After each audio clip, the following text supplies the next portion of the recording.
Pokoknya semua Sunda.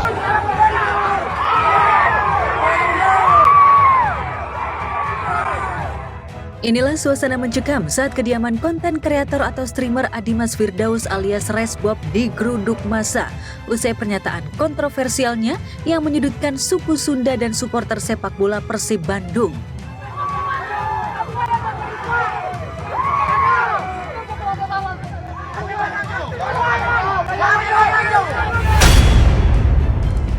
Meski sudah mengunggah permintaan maafnya, namun masa yang kadung jengkel dengan ulah sok jagoan Resbob rupanya ingin menemui langsung pelaku ujaran kebencian syarat isu sara tersebut. Bahkan sebelum insiden rumah digeruduk massa, ibunda Resbob sempat panik ketika terus diteror melalui sambungan telepon. Jana, dan itu ada yang WA bunda, ada yang sekarang udah berani telepon, katanya dia mau gerebek Udah diam. bunda atau apartemen Jana.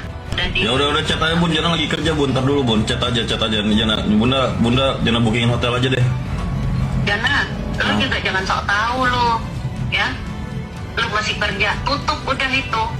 Lu bisa dilacak, mereka. Sungguh dan sesungguh-sungguhnya saya masih tidak percaya sedikit pun hal itu, ucapan itu keluar dari mulut saya.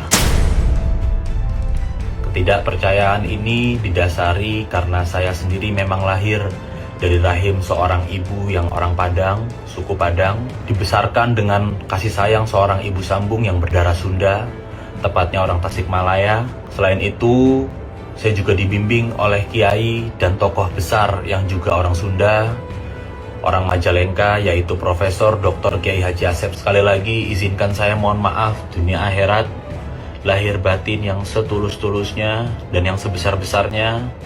Mudah-mudahan saya mendapatkan maaf, ikhlas, dan doa semua keluarga besar, semua saudara kita, semua warga keturunan orang Sunda dimanapun berada. Ya kalaupun juga sudah minta maaf, cek orang mah rasisnya eta. Coba cek gerak di Jawa Barat. Pernah barudak Sunda teh hari ngambek juga kumaha. Kadek sumpah.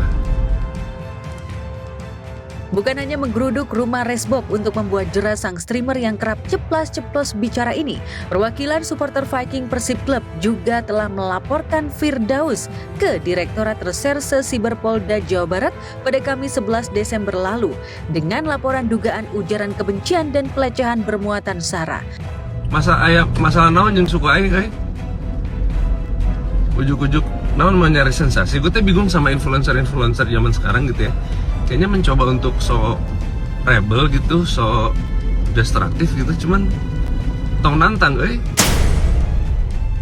Kegeraman tak hanya ditumpahkan oleh sekumpulan massa yang langsung mendatangi kediaman Resbob, tapi juga disuarakan tokoh publik dan artis berdarah Sunda seperti Sule, DJ Wingky Wiryawan hingga drummer Sandi Pasben. Alah, punten atur ada diolah manya si eueuh urang Sunda deket si eta nya. Tingkah konyol dan sarkasme yang dilakukan Resbob bukan pertama kali dilakukannya. Sebelumnya bersama sang adik Big Mo dalam siaran live-nya, ia juga pernah melontarkan tuduhan kontroversial terhadap selebgram Aziza Salsya yang kala itu baterainya dengan pesepak bola Arhan tengah bergejolak. Aziza kemudian melaporkan dua adik kakak streamer ini ke polisi. Namun Aziza yang sempat tak mau damai akhirnya luluh setelah dilakukan mediasi. Kini Resbob kembali berulah hingga membuatnya harus berurusan dengan massa dan hukum. Bahkan kampus yang menaunginya disebut-sebut akan memberi sanksi disiplin akibat ulahnya. Pada peraturan rektor Universitas Wijaya Kusuma Surabaya termasuk pada pelanggaran berat.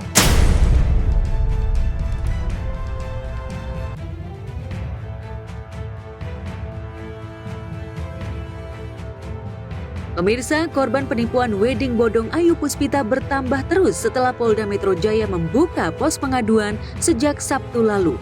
Tercatat 207 orang yang mengaku menjadi korban penipuan tipu-tipu wedding Ayu Puspita dengan 199 korban membuat pengaduan dan 8 orang resmi membuat laporan polisi.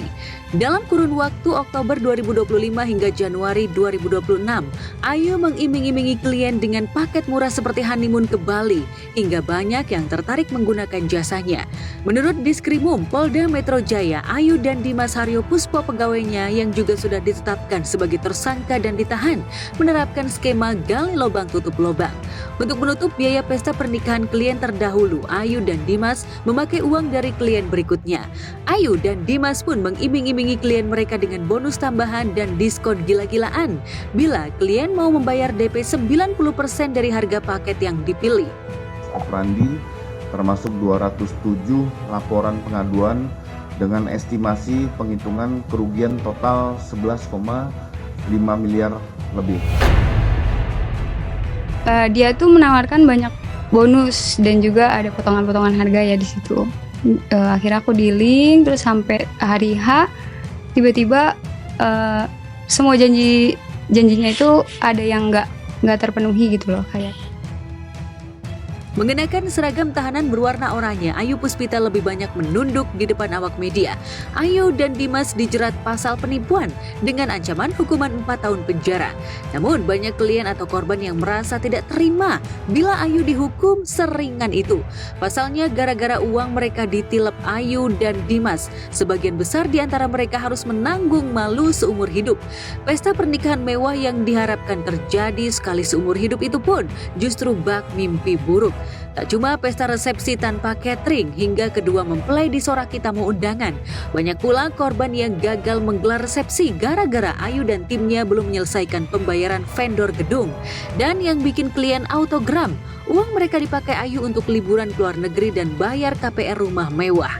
Dari kegiatan tersebut yang bersangkutan saudara APD memperoleh keuntungan dan menggunakan uang yang disetorkan oleh para korban untuk kepentingan pribadinya. Itu ada juga yang weddingnya sampai batal loh. Sampai batal. Ada yang benar-benar dikasih announce itu dibatalkan, ada yang masuk rumah sakit. Aku 400 undangan, 800 orang udah kumpul, 800. Masih kucing nggak cukup tuh.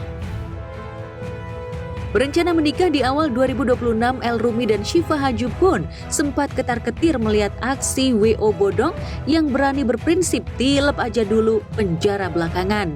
Beruntungnya untuk urusan WO mereka mempercayakan pada Bunda Maya Estianti dan Papa Irwan Musri yang memang punya referensi WO yang mumpuni.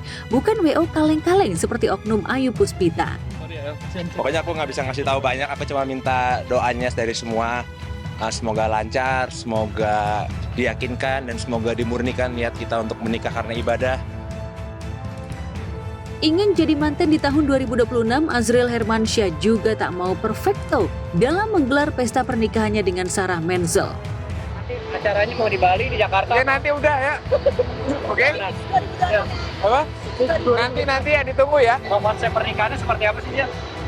Konsepnya simple lah. Outdoor atau indoor?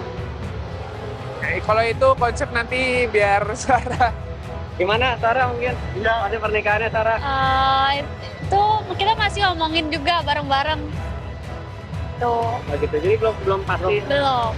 Ditanya ke dia lah mah, wedding tripnya. Walaupun dia cerita kayaknya nggak pantas kalau aku yang ceritain ini ke media ya. Karena Azriel masih harus selesaiin kuliah, jadi tunggu tahun depan. Pasti ada cicil-mencicil, pasti ada. Tapi udah sejauh mana aku nggak bisa ngomong. Soal wedding dream ala Sultan, Prilly Latukonsina dan Omara Esteglal juga menginginkan pesta pernikahan yang mewah dan elegan. Itu sebabnya Prilly dan Omara tidak ketar-ketir soal WO bodong. Karena sedari sekarang, mereka sudah ngelis daftar WO kelas atas langganan para sosialita, pejabat, dan artis papan atas. Nah, nggak tahu kalau itu ya, nggak ada target sih, nggak tahu.